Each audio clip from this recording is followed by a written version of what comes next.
समय बोतल में पानी भरा हुआ है तो बोतल का पानी ही शिव जी को चढ़ाते हुए निकलते हुए चले जाते हैं। ये लहर नहीं है, ये मेहर है शंकर भगवान की। ये शिव जी ने आशीर्वाद दिया है शिव महापुराण के रूप में। ये भोलेनाथ जी ने तुम्हारा हस्त कमल पकड़ा है इस शिव पुराण के रूप में। ये शिव कृपा है, ये शंकर की उदारता, ये शंकर की दया है, ये करुणा है।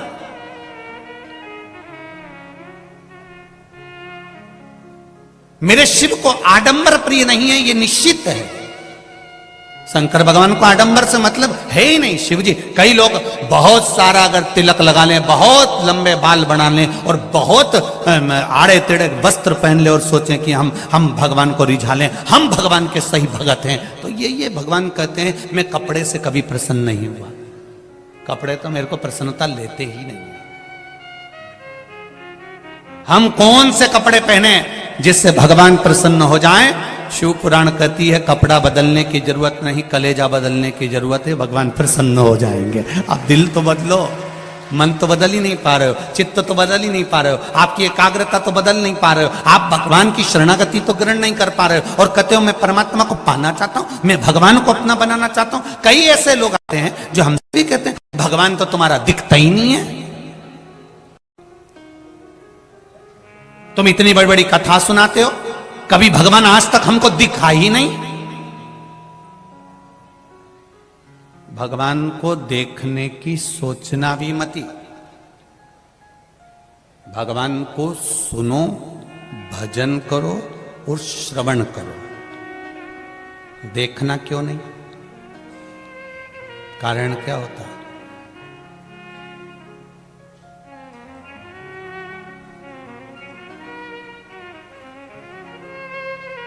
जिस छोरी से शादी होने वाली रहती है ना, छोरा उनकी, और जिस छोरी की शादी छोराओं से होने वाली होती है, पहले मन में कितनी उमंगता होती है कि एक बार मैं इसको देखूं, एक बार देखूं, एक बार देखूं।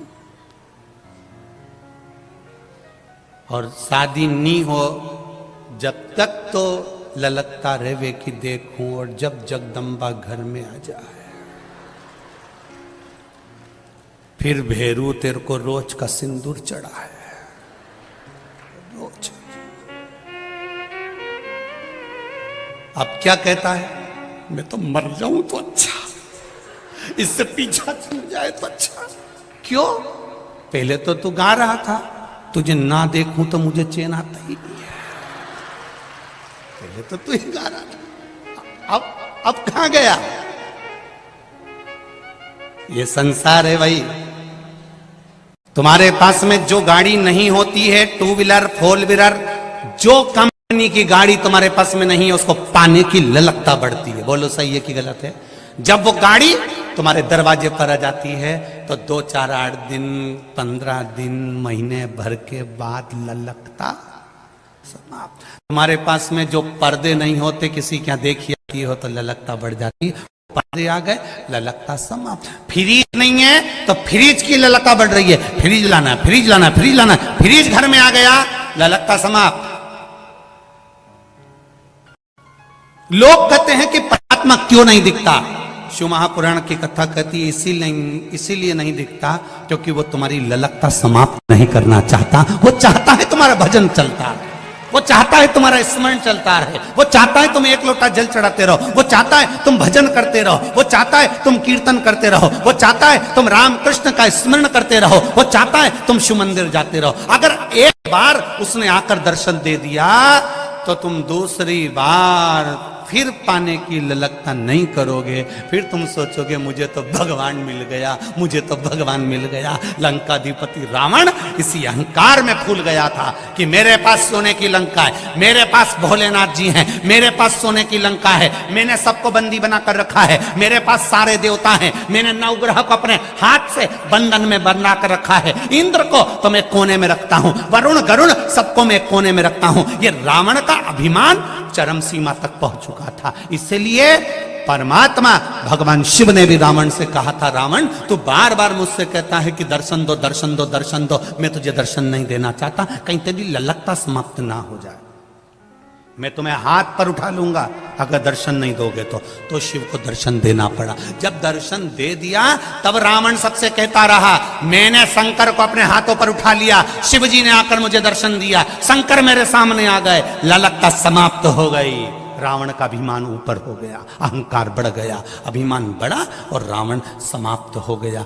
आप भी ध्यान रखना, कोई तुमसे कहे तुम्हारा भगवान तो दिखता ही नहीं है, जबरदस्ती सियोर वाला महाराज लगा रहता है, एक लोटा पानी चढ़ा, लोटा भर पानी चढ़ा, भगवान दिखे तो मतलब। आज के नवयुवक लड़के कहते हैं, नवयुवक बेटा बेटी कहते हैं, हम कॉलेज पढ़ने वाले, हम सीए करने वाले, हम इंजीनियर, हम डॉक्टर बनने वाले, हम आईएएस की पढ़ाई करने वाले, हम भगवान को नहीं मानते। कहाँ है भगवान? भगवान को सामने लाकर खड़ा करो तो उनको समझा देना, भगवान भजने के लिए है, भगवान श्रवण करने के लिए है, पर भगवान देखने के लिए इसलिए नहीं है क्योंकि तुम्हारे भीतर की ललकता ना समाप्त हो। सोने के हार की ललकता जब तक रहती है जब तक वो बने नहीं, हाथ की पाटली की ललकता जब तक रहती है जब तक वो तुम्हारे हाथ में ना आ जाए। सुनार की दुकान पर अंगूठी देखोगे तो ललकता पड़ेगी, पर वो अंगूठी खरीद कर लिया है तो ललकता समाप्त, हार मिल गया तो ललकता समाप्त। जब तक घर नहीं मिलेगा, भगवान मेरा बड़ा मकान बना दो, मेरा बड़ा घर कर दो, जब तक घर नहीं बनेगा तब तक ललकता लगी रहेगी, 4 मंजिल का बनाऊंगी, 4 मंजिल का बनाऊंगी। बन गया, उसके बाद कई मंजिलों के मकान के अंदर तो धूल धम्मास इतनी हो रही, जाले पड़ रहे, कोई साफ नहीं कर रहा क्योंकि ललकता समाप्त। पहले मन में सोचती थी एक बार अच्छा मकान बन जाए तो मेरे कपड़े ऊपर सूख जाएंगे, चने की दाल ऊपर सूख जाएगी, तुअर की दाल ऊपर सूख जाएगी, अरहर की दाल ऊपर सुखा दूंगी। अब भगवान ने 4 मंजिल का मकान दे दिया। एक बार 5 किलो दाल लेके ऊपर गई थी,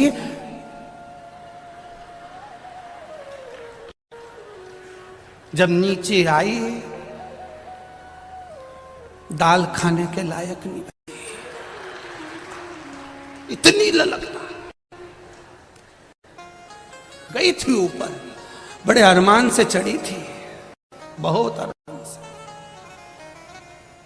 और बहू से कह के भी गई थी तू भी ले आना थोड़ा सा सामान, कपड़े वपड़े सूखने के ऊपर ले आना। बहू के तुम ही जाओ, मैं नहीं जाऊंगी, नहीं गई। बहुवन बहुत समझदार है, वो कहीं जाए, मैंने कहा डोकरी की चढ़ाई दो।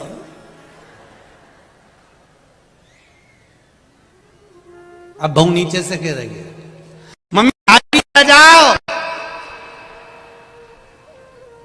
बहू नीचे से आवाज लग रही मम्मी चाय पीने आ जाओ। सास कह रही यहीं लिया, बहू नहीं जाऊंगी, नहीं जाऊंगी, नहीं गई वो ऊपर। फिर शाम धीरे धीरे सास 2-2 4-4 सीढ़ी नीचे उतर के आई। उन्हें कहा तूने हमारी चाय लाके नहीं दी, मुझसे चढ़ा नहीं जाए। फिर सास चिल्लाई कि मैं बुढ़िया होके इतनी ऊपर चढ़ गई तो उससे चढ़ा नहीं जाए। तो बहू कह दे मम्मी तुमने देसी घी खाया है।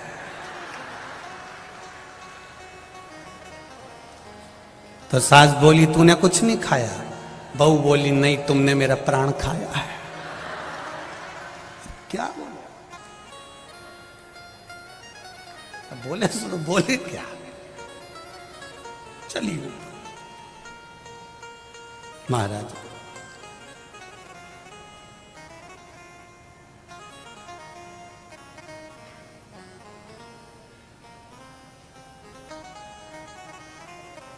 रखो अपने जीवन में, भगवान दिखेगा नहीं और अपन को उसको देखने की लालसा भी नहीं होना चाहिए।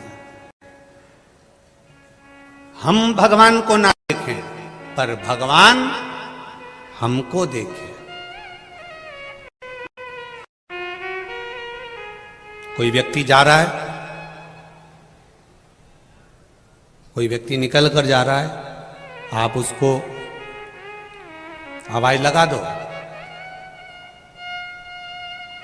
हे रानो, तुमने आवाज लगाया, उसने एक बार नहीं सुना, तुमने फिर आवाज लगाई, उसने नहीं सुना, तुमने फिर आवाज लगाई, उसने नहीं सुना, तुमने और दम की आवाज लगाई तो उसने पलट कर देखा कि मुझे बुलाया किसने।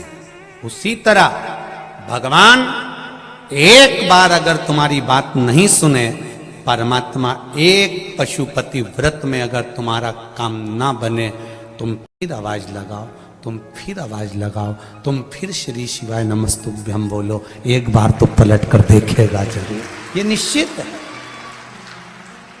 ऐसा नहीं है कि वो नहीं देखेगा, वो देखेगा और पलट कर जब देखेगा। बस तुम्हारा काम क्या है, उसको पुकारना। तुम्हारा कर्म क्या है, तुम उसको पुकारो।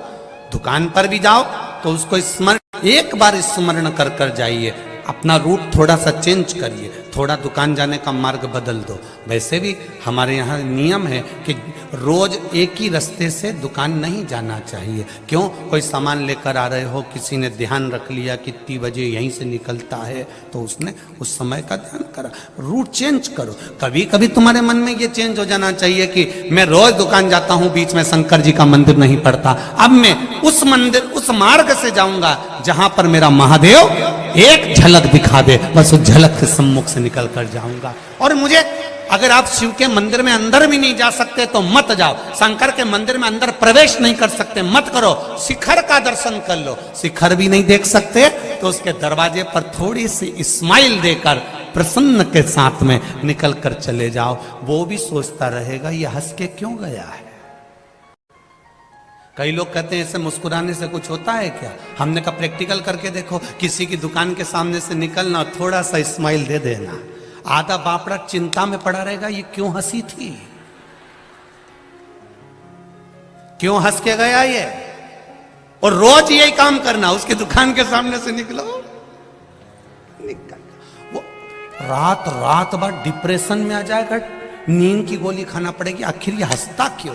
मेरी दुकान के सामने आएगा और हंसेगा, मेरे सामने आएगा और हंसेगी, आखिर कारण क्या है? भगवान के मंदिर के सामने से निकलो तो भी मुसद्दी लाल जैसे मुंह उतार के मत जाना, प्रसन्न में जाना। तो पार्वती भी शिव जी से कहेगी रोज तुम्हारे मंदिर के सामने से मुस्कुरा कर जाता है, इसको बहुत दुख है, इसके बाद भी ये प्रसन्न दिखता है, बहुत कर्जे में डूबा है, बहुत टेंशन में है, बहुत तकलीफ में है, इसके बाद भी क्यों मुस्कुराता है? शंकर जी कहते हैं कोई बात नहीं, सब दूर रोता रहे पर मेरे सामने तो मुस्कुराया है। पार्वती इसके खाते में खुशी दे दे, मुस्कुराहट दे दे, जाके इसको प्रसन्नता दे दे। पार्वती चमक है, इतना धन है, इतनी दौलत है, इतनी संपदा है, उनका ऐसा घर है, ऐसा बंगला है, ठीक है, वो उनकी जगह ठीक है। ये तो जो ललाट में बाबा ने दिया है वो हमको मिल रहा है। जो दिया मेरे भोलेनाथ ने वो कम नहीं दिया। बहुत सारा पैसा दे दे मेरे भोलेनाथ और साथ में रोग दे दे, बीमारी दे दे तो कैसा रहेगा? बोलो तो जम के। पैसा किसी काम का है?